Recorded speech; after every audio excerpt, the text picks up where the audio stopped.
পদ্ম গাছ লাগানোর সহজ পদ্ধতি আমি তোমাদের আগে বড় ভিডিওতে দেখিয়েছি, তবুও আজকে আরেকবার একটা ছোট ভিডিওর মাধ্যমে তোমাদের দেখিয়ে দিচ্ছি পদ্ম গাছ কী করে বসাবে।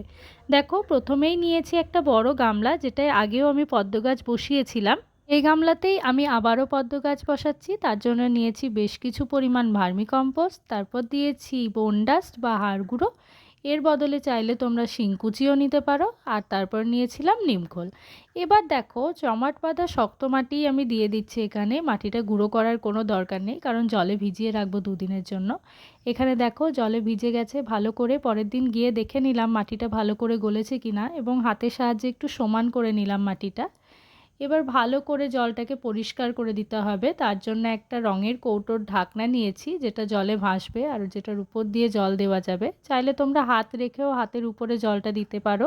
জলটা ওভারফ্লো করে দিয়েছি। দেখো, জল দিতে দিতে একটা পর্যায়ে পরে কিন্তু এরকম পরিষ্কার হয়ে যাবে জলটা সমস্ত।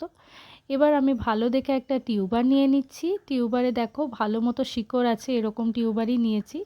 এবার একদম পদ্ম গামলার ধার বরাবর টিউবারটাকে সেট করে নিতে হবে, আর হাতের সাহায্যে একটু প্রেস করে বসিয়ে দিতে হবে। খুব বেশি গভীরে বসানোর দরকার নেই, টিউবার এমনিই শেষের দিকে চলে যায়।